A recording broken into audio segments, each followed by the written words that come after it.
Então Jesus representa aí a graça de Deus manifestada aos homens para a salvação de todo aquele que cresce aí nesse sacrifício de Jesus, se arrependesse dos seus pecados e aceitasse a Jesus como Senhor e Salvador. E nós vamos ver aí que Pedro, Tiago e João não entenderam quase nada do que estava acontecendo ali. Eles viam as coisas de maneira material, né?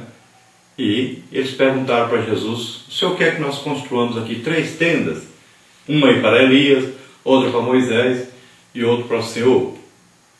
Então pode ser que fosse uma época ali de festa das cabanas, né? Os tabernáculos e tal, onde os judeus tinham o costume de construir cabanas nessa época e ficar indicando o tempo que eles viveram errantes, né, pelo deserto, sem moradia, mas que Deus os trouxe para a terra prometida.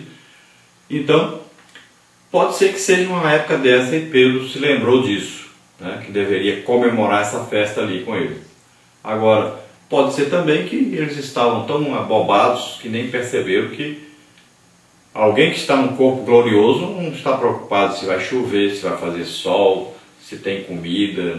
Está preocupado com coisas materiais, né? Não tem necessidade das coisas materiais.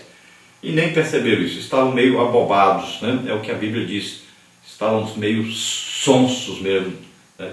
Com a visão que tiveram, sem saber o que falar. Então acontece isso, quando a pessoa vê, por exemplo, um tremendo milagre de Deus, ela fica assim meio abobado, né? Algumas pessoas acabam falando besteira. Então nós vemos aí que uma voz do céu, assim como lá João Batista teve aquela visão, né, de Jesus como Filho de Deus, e essa voz de repente veio do céu. O Pai disse: este é o meu Filho, em quem eu tenho todo o meu prazer.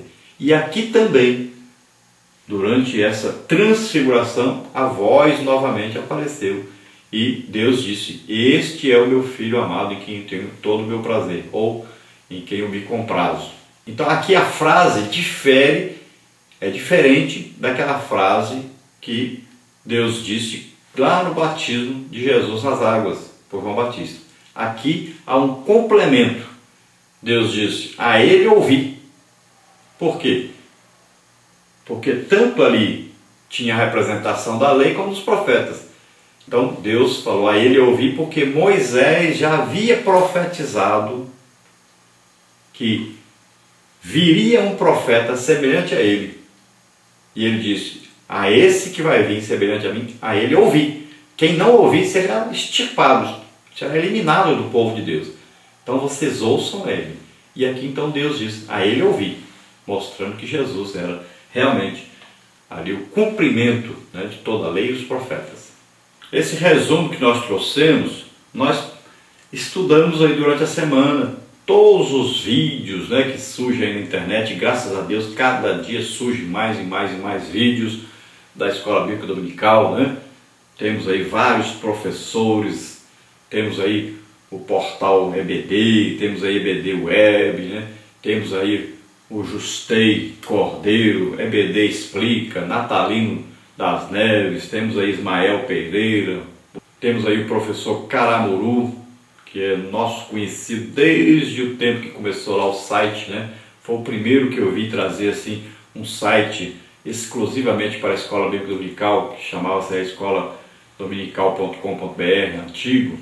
Depois ficou fora do ar, infelizmente, mas agora está aí com um novo, né, portal EBD. Então nós estudamos aí a revista, os livros, né, os vídeos, os escritos. Então, durante a semana toda nós passamos. Você faça isso, estude, professor. Existe muito material hoje na internet para você pegar, inclusive livros. Tem aí vários livros, livros, né, que você pega e pode ler aí pela internet também. Vamos ver então na nossa revista os comentários do pastor José Gonçalves. Dentro da introdução, vamos ver: o relato sobre a transfiguração, conforme narrado nos evangelhos sinóticos, é um dos mais emblemáticos do Novo Testamento. Mateus 17, 1 a 13, Marcos 9, 2 a 8, Lucas 9, 28 a 36. Além do nome de Moisés, o texto coloca em evidência também o de Elias. Entretanto, diferentemente dos outros textos até aqui estudados, o profeta não aparece aqui como uma figura central, mas secundária. O centro é deslocado do profeta de Tisbe para o profeta de Nazaré, Jesus, e não mais Elias. Moisés, Pedro, Tiago e João, também nominados nesse texto, aparecem como figurantes numa cena onde Cristo, o Messias prometido, é a figura principal. Então aqui nós vamos ver no nosso estudo sobre a transfiguração que aparece aí várias pessoas, né? E a preeminência e o mais importante, né? E tudo se cumpre em Jesus. O mais importante é Jesus. Mas nós vamos ver que aí cita Elias, cita Moisés, cita aí Pedro, João, Tiago. Então todos esses estão citados aí. Mas o importante é Jesus. Parte 1, Elias, o Messias e a transfiguração. Na parte 2, Elias, o Messias e a restauração. Na parte 3, Elias, o Messias e a rejeição. E na parte 4, Elias, o Messias e a exaltação. Então veremos essas 4 partes. Na parte 1, Elias, o Messias e a transfiguração. Nós teremos aí 2 tópicos, transfiguração e glória divina. Vamos ver transfiguração. O texto sagrado relata que tão logo subiram ao monte, Jesus foi transfigurado diante de Pedro, João e Tiago. Diz o texto sagrado, o seu rosto resplandeceu como o sol e as suas vestes se tornaram brancas como a luz. Está em Mateus 17:2. A palavra transfigurar, que traduz o termo grego metamorfose, mantém o sentido de mudança de aparência ou forma, mas não mudança de essência. A transfiguração mostrou aos discípulos aquilo que Jesus sempre fora, o Verbo divino encarnado. João 1 e 17, de 1 a 5. Os discípulos observaram que seu rosto brilhou como o sol. Mateus 17:2. O texto revela também que suas vestes resplandeceram. Mateus 17:2. Esses fatos põem em evidência a identidade do Messias, o Filho de Deus. Então o rosto de Jesus brilhava como o sol e suas vestes resplandeciam, eram brancas em extremo, resplandecentes. Ela tem aí o sentido como se fosse o que? Uma metamorfose. Quem já viu, por exemplo, aí, a borboleta, né? Como é que ela começa, até ela se virar uma borboleta, então vai acontecendo aí uma metamorfose, uma mudança, né? Então Jesus foi orando, foi chegando mais perto de Deus, mais perto de Deus, mais perto de Deus, né? Mais perto do Pai, foi orando, até que ele foi revelado com o que ele é realmente. Então a glória de Deus invadiu ali aquele local e o seu corpo mostrou aquilo que ele realmente era, ou seja, Deus. Então ali, de repente, o que acontece no céu foi mostrado na terra. Estava ali Elias, estava ali Moisés, todos dois em corpos celestes, né? E estava ali Jesus mostrando a realidade do reino de Deus. Então imagine os discípulos dali para frente, sempre se lembrando daquilo, sempre pensando naquilo. Como é que vai ser o nosso corpo no futuro? Daquele jeito, que coisa maravilhosa. Imagine o dia que Jesus vier nos buscar no arrebatamento, nós teremos corpos gloriosos, corpos celestes, corpos espirituais. Seremos transformados no momento, no abrir e fechar de olhos. Então, espere esse momento, está para acontecer. Jesus vem nos buscar e nós seremos transformados. Espere esse glorioso dia aí. Mas espere mantendo a santificação. Se afaste do pecado, combata o pecado. Veja aí, glória divina. Número 2. Mateus detalha que durante a transfiguração uma nuvem luminosa os cobriu. Mateus 17:5. É relevante o fato de que Mateus, ao escrever o Evangelho aos Hebreus, põe em evidência o fato de que Jesus é o Messias anunciado no Antigo Testamento. Isso pode ser visto na manifestação da nuvem luminosa, que está relacionada com a manifestação da presença de Deus. Veja aí Êxodo 14, 19 e 20, 24, 15 a 17, 1 de Reis 8, 10 e 11. Também Ezequiel 1, 4, 10 e 4. Tanto Moisés como Elias, quando estiveram no Sinai, presenciaram a manifestação dessa glória. Todavia, não como os discípulos a vivenciaram no Monte da Transfiguração. Mateus 17, 1 e 2. Então essa nuvem luminosa vinha também confirmando que a visão era celeste, né? Era uma visão da graça de Deus, da glória de Deus. Lá no Antigo Testamento, quando Deus desceu sobre o monte, Deus disse para Moisés: eu vou descer numa nuvem escura, porque a lei, ela não mostra a luz, não revela o Salvador, ela mostra o pecado, revela o pecado e a necessidade do Salvador. Então lá a nuvem era escura, aqui a luz é brilhante, é a luz da graça, ela não revela o Salvador.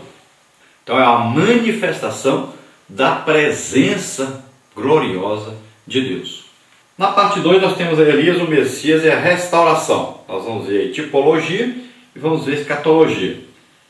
Número 1, tipologia. No evento da transfiguração, o texto destaca os nomes de Moisés e Elias, Mateus 17:3. Para a igreja cristã, Moisés prefigura a lei, enquanto Elias os profetas. É perceptível nessa passagem que Moisés aparece como figura tipológica. Mateus põe em evidência o pronunciamento do próprio Deus, escutai-o, Mateus 17:5. E Moisés havia dito exatamente essas palavras quando se referia ao profeta que viria depois dele. O Senhor teu Deus te despertará um profeta no meio de ti, de teus irmãos, como eu. A ele ouvireis. Deuteronômio 18:15. A transfiguração revela que Moisés tem seu tipo revelado em Jesus Cristo de Nazaré e que toda a lei apontava para ele. Então veja bem, Moisés aqui representa a figura tipológica, ou seja, Moisés era um tipo, de Cristo. Moisés era um profeta, mas estava representando o Cristo. Então aqui, Jesus é que é o principal e Moisés é uma revelação desse Cristo no Antigo Testamento. Então era uma figura tipológica. Já Elias, nós vamos ver que já é uma figura escatológica, aponta para o futuro, escatologia. Enquanto Moisés ocupa um papel tipológico no evento da transfiguração, Elias aparece em um contexto escatológico. O texto de Malaquias 4, 5 e 6 apresenta Elias como precursor do Messias. O Novo Testamento aplica a João Batista o cumprimento dessa escritura. Irá diante dele o espírito e virtude de Elias para converter o coração dos pais aos filhos e os rebeldes à prudência dos justos, com o fim de preparar ao Senhor um povo bem disposto. Lucas 1,17. Assim como Elias, João foi um profeta de confronto, foi ousado, foi rejeitado. A presença do Batista, o Elias que havia de vir, era uma clara demonstração da messianidade de Jesus. Então veja bem, assim como Moisés então é um tipo aí de Cristo na Bíblia, porque ele foi profeta, foi sacerdote, foi um legislador, foi representante da lei. Assim, agora, Elias já é um representante de um cumprimento da palavra de Deus, da profecia de Deus. Malaquias havia profetizado que viria Elias, para que preparasse o caminho para o Messias chegar.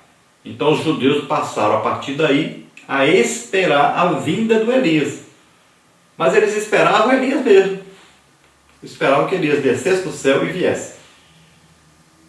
Mas Deus estava dizendo que viria alguém na unção, com o mesmo tipo de trabalho que Elias tinha, de restaurar a nação, de preparar o caminho para a vinda do Messias. E João Batista era esse homem. Ele veio aí sendo perseguido, maltratado, ele combateu o rei do mesmo jeito que Elias. Então ele era esse Elias prometido, mas os judeus não o reconheceram. Perguntaram para ele: você é Elias? Mas eles queriam saber se Elias tinha descido do céu e se era aquele ali era Elias. Mas olha, era fácil de perceber.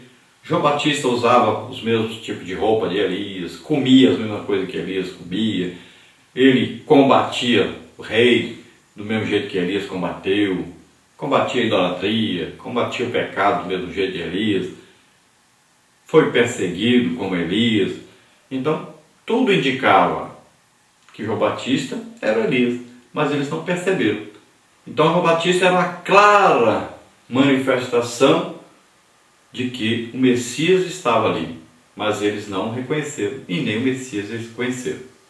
Então a resposta de João Batista para quem foi procurá-lo, perguntando se ele era Elias, ele disse: não sou.